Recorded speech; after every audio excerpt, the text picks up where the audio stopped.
Hi, my name's Rebecca Hembling and I am the Head of Marketing and Business Development at RAISE, and I am very delighted to be here today with Dr Kath Giles, Medtech CEO, Doctor and Investment Manager. Wow.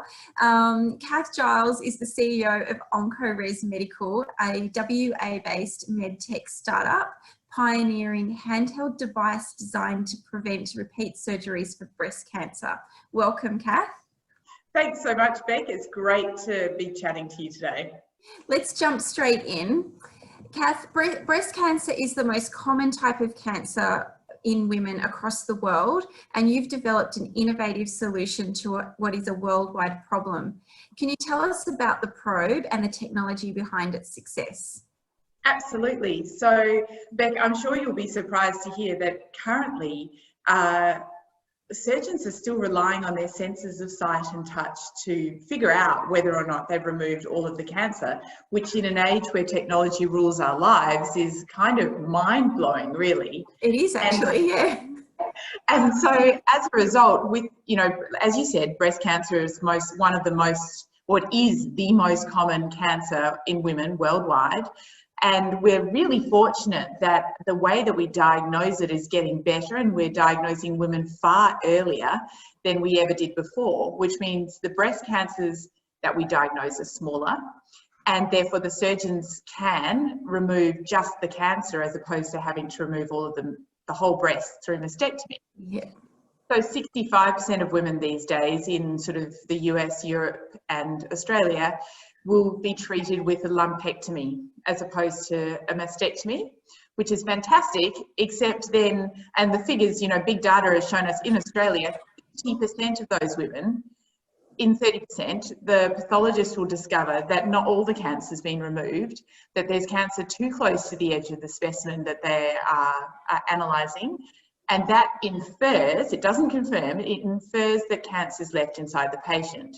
And we know when those margins are not clear, that woman will have at least a 2 times increased chance of recurrence of the cancer. So it's super important that they address that, and that often will mean a repeat operation. So 1 in 5, somewhere globally, but around 1 in 5 women will have to have a repeat operation. And that's a terrible experience. I mean, you've just had this devastating diagnosis. You have confidence in your surgeon. You think that, you have to have the surgery, and then you go on to the other treatments like radiation or chemo, which are far more taxing. But then you very soon, for 20 to 30% of these women, find out that actually they didn't get it all. And I think, so not only do they have to then suffer a further operation, but we know that every time you take a patient back to theatre, there's more chance that they're going to have an infection or that they'll have bleeding, and 37% of these women will then opt for a mastectomy. So it's a complete change of course in the treatment, not to mention the fact that they've lost confidence in their treatment so early on when they've got such a long journey ahead of them. So I think for so many reasons, finding a solution to that problem's incredibly important. And so that was a very long start to the answer, but yes, what we've done is there's an awesome team of Professor Christabel Saunders, who's a world-renowned breast cancer surgeon, and Associate Professor Brendan Kennedy, who's a superstar engineer, both in Western Australia. They started working together in 2008 to create an imaging technology that would effectively reproduce the surgeon's sense of touch at a microscale. So as I said at the beginning, surgeons are used to using their sense of touch to determine they've got all the cancer, but they're feeling for less than 1 millimetre of cancer through at least one set of surgical. So it's not surprising that they miss it. Our technology creates an image of tissue stiffness at a microscale and then puts the image up on the screen. So effectively giving the surgeons superpowers of touch. They can see what their finger would be feeling at a microscopic scale. Can I just ask you, Kath, what's your medical background? So how did you connect in with those two doctors? Yeah, so for me, I first saw this technology in 2013 and it was love at first sight. So I graduated medicine. I worked for 1.5 years in the standard training programs, and then I did an MBA, and I've since then worked alongside surgeons in theatre, so primarily in obstetrics and gynae and orthopaedics. And then I worked in venture capital, and I was working at Brandon Capital Partners.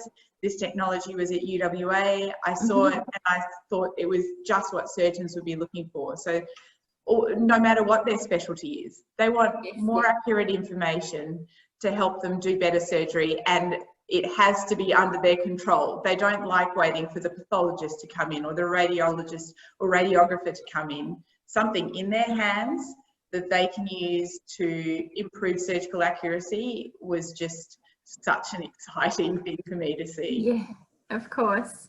As you were telling me just now about the story that a woman would go through in perhaps having that surgery for the first time, and then the worry of having that again a second time, I can't help think of the anxiety that would come with that, and all of the emotional kind of detriment that comes there as well. And we love that your technology focuses not only on those clinical benefits, but also the emotional benefits, providing hope and confidence for women with breast cancer.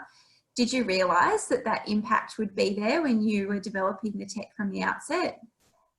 No, not from the outset. And I think, to be honest, it became much more clear to me over the last few years, and that's because of a personal impact. So my family about a year ago lost my mum's best friend, who was like part of our family. It wasn't to breast cancer, it was to another type of cancer, but we'd been part of her cancer journey for 15 years. And it became very clear to me how important it was to be able to give that, you know, people, whether they're women with breast cancer or other people with other types of cancers, the confidence that they had the best possible foundations for their cancer battle, that the surgeon could say, we've got it all. You can, because I think the psychological, we know that your psychological state impacts your the state of your health in general. And being able to have that positive mindset of, I've got this, my team have got this with me, I think is incredibly important for the patient and their family to be able to, give that battle their greatest fight. Yeah, you've got to go in with that kind of fighting mindset, don't you? Yeah. Kath, I know you've set up a very broad intellectual property portfolio with the potential to adapt the probe to other applications. How do you see the technology being used in areas outside of breast cancer? Those kind of questions are kind of going through my mind as I'm imagining what that tech looks like in the surgeon's hand. I'm thinking, oh, can it go to other bits of the body too? It absolutely can. So I think, with all startups, we've got to have laser-like focus on our first indication, which we do, which is breast cancer with the first generation of our technology. We've absolutely seen the possibilities and potential of our technology outside of breast cancer, and we've spoken to a number of surgeons in other fields, so neurosurgeons, head and neck surgeons, colorectal surgeons. We spoke to a bunch of different surgeons, and the feedback has been resoundingly positive that, surgeons rely so heavily on their sense of touch for so many things. So being able to, and particularly in cancer surgery, so absolutely, there's desire and want for this technology in other cancers. One particular neurosurgeon who sort of said, can I just have the probe? I've got brains open every day. Just let me have a go. So, wow. Yeah. So there's definite keenness, which is great. Also, I guess, surgery is changing. So more and more, it's much better for patients to have minimally invasive surgery or keyhole surgery, or now also moving into robotic surgery. In both of those surgeries, you take the surgeon's hands out of it. So they are outside the body manipulating controls, and they lose that crucial sense of touch. So our technology, we also have a second generation of the technology that's just received a $1 million government grant, from the BMTH program.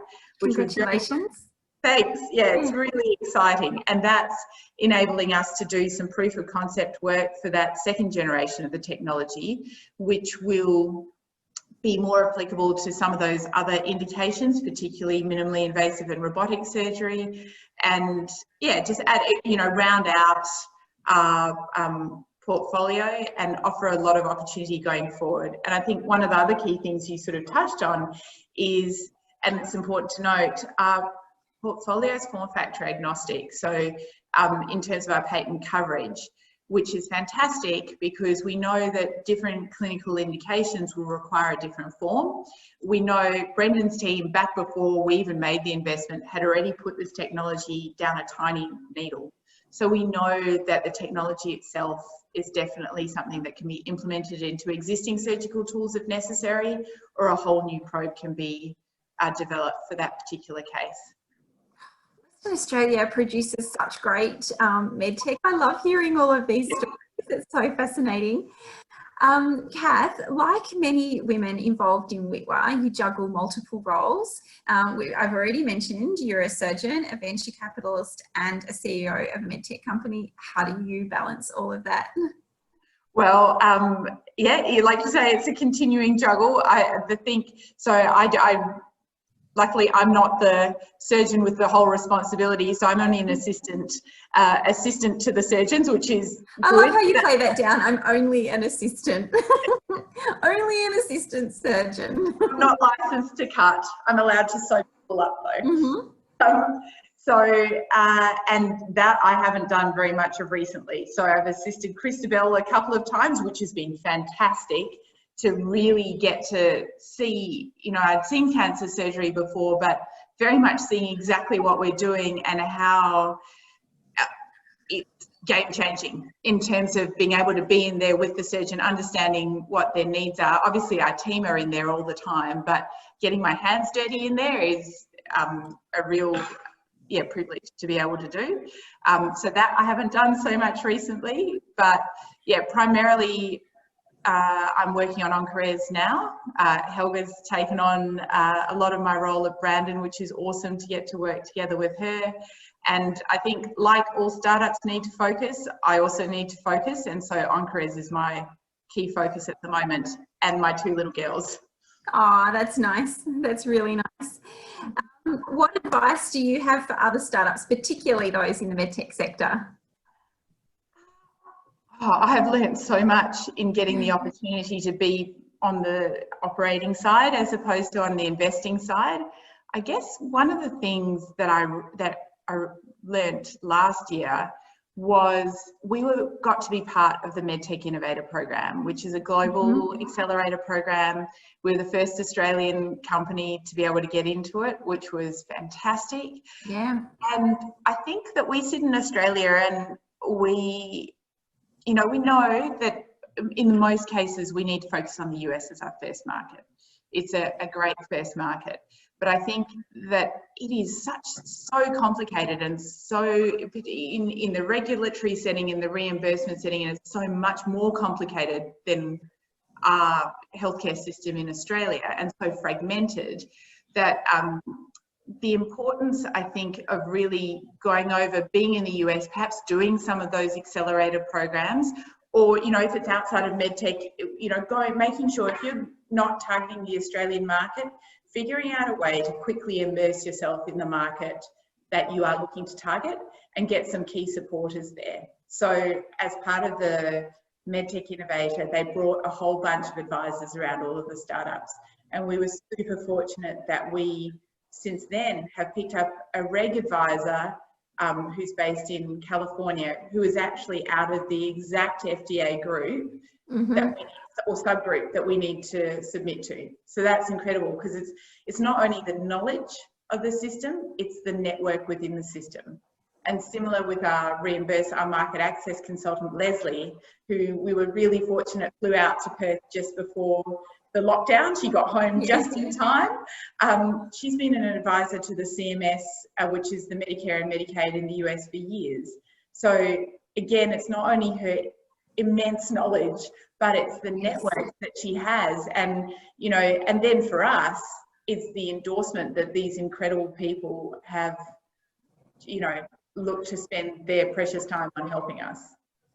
Yeah, so it sounds like it's about not only understanding the market really well, but also about having that visibility within that market for them to, I guess, recognise your credibility in many ways. Yeah. Yeah. Can I ask you, how has your experience as a venture capitalist informed the way that you manage OncoRes? Great question. So really, I guess one of the key things is I know how hard investment is to get, and I know how important it is to make sure you get the right investors. So not only investors that can just bring you the money, but investors that also can add value to the business, and then also have to share the goals of the existing investors and management team. Because the last, too many times you see, if there is misalignment across any of those things, that causes real issues for companies. So I think from that point of view, I guess I know that before we find the right investor, there will be many, many, many pitches. I don't get disheartened when people say no, because I understand that until we find that perfect match, it's not going to be in anyone's interest. So I think that's sort of given me a huge amount of resilience going into sort of the fundraising conversations. And then I guess, fortunately, having had a long experience in venture, that's been fortunate as well, as it gives me credibility when I go talk to other investors. Because I guess, I think we know that being the entrepreneur is a lot harder than being the investor. And if I'm crazy enough to have chosen to be the entrepreneur in this situation, then it must be for a really good reason. And it is, because I really, really believe in the potential of this technology to make a massive difference for women, and then outside breast cancer, for cancer patients around the world. And I guess you're speaking their language as well with that. To develop medical technology involves building relationships with a host of industry partners. Do you think that it's easier to do this in Perth because of the collaborative environment that you have there? Great question. Well, unfortunately, we don't have any big medical technology companies in Perth. So that's been something that we've definitely focused on even before. So I started out in this deal as the investor. It was only sort of 1 year in that I came onto the management side of things. And it was important for Brandon, even before we made the investment, that we'd already talked to strategic partners, that we understood, one, that they would have any kind of interest in a technology that did what we hoped it would do, two, what stage of development, what evidence would we need to show them before they were interested in this. So we started those conversations back in 2015. And as they've, attending, I guess it's difficult at the moment, but it's through years of attending conferences and getting to meet people, we've established some really lovely ongoing relationships with strategic partners, and just make sure that, we just keep those running. We tell them we're going to do something, we go back and say we've done it, so that they can get to know us over the years. I think something that you've just kind of touched on there is the longevity of how long this can take. For someone that isn't in your world at all, producing medtech or in the medical profession, you don't really appreciate how long that is. Yeah. So it takes great perseverance, which I think speaks to your character. Kath, OncoRes has won numerous awards here in Australia and overseas. I think Pitch of the Palace is one of those. Do you ever take the time to stop and celebrate your success? I think we need to consciously do that more. So that's something, there's always the next thing to get on with. And and it's interesting because most of those were sort of accidental. We certainly didn't set out to enter competitions, but the benefit of having done it in hindsight has been huge. So I think the pitch at Palace, Brendan and I were on our way back from the US on the plane, and the opportunity came up, and I said, "Oh, come on, Brendan, we should do this. It will be a little fun. Like, there's no way we're going to get to the Palace, but hey." So yeah, that was a complete surprise. But I've got to say that the major benefit for me that came out of that, one of my greatest fears in becoming the CEO was I hate standing up on a stage. I hate delivering a pitch. It terrifies me. The palpitations were massive. I'm like, I'm going to let the whole company down because I'm so scared of doing this. So to have to go through the Picture Palace experience and learn how to pitch within 3 minutes because the bugles were going to start playing, and Yes. how to also, I think the other huge learning for me was that, you know, I worked in early stage venture capital and then particularly very focused in life sciences venture capital. And we're all very scientific and we focus on the science of everything, and that's how we interact with investors. But with Picture Palace, you had to change it up completely. And, you know, you were getting mentored by people who had never been involved in medtech for a day in their life. And I think that is so valuable because it's then you learn how to share what you're doing and share your enthusiasm in a way that engages people quickly and you know, and gets them on board, even if they don't need to know the nitty-gritty of what you're doing. And that was, I think that's a skill that I'm so grateful that to have learned from being part of that competition.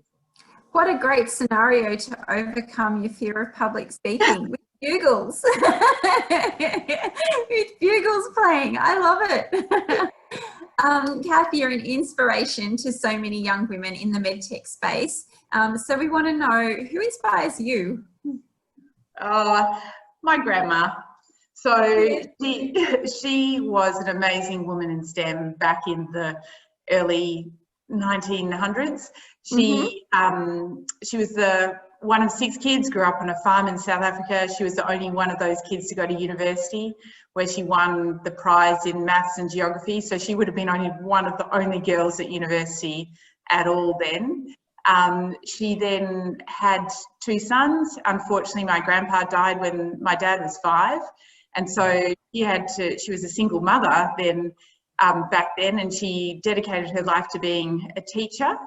And I was really fortunate because we immigrated from South Africa when I was, well, I was born here, but we moved back and forth very regularly until I was about 8. And I never had a full school year in any kind of order until year 5.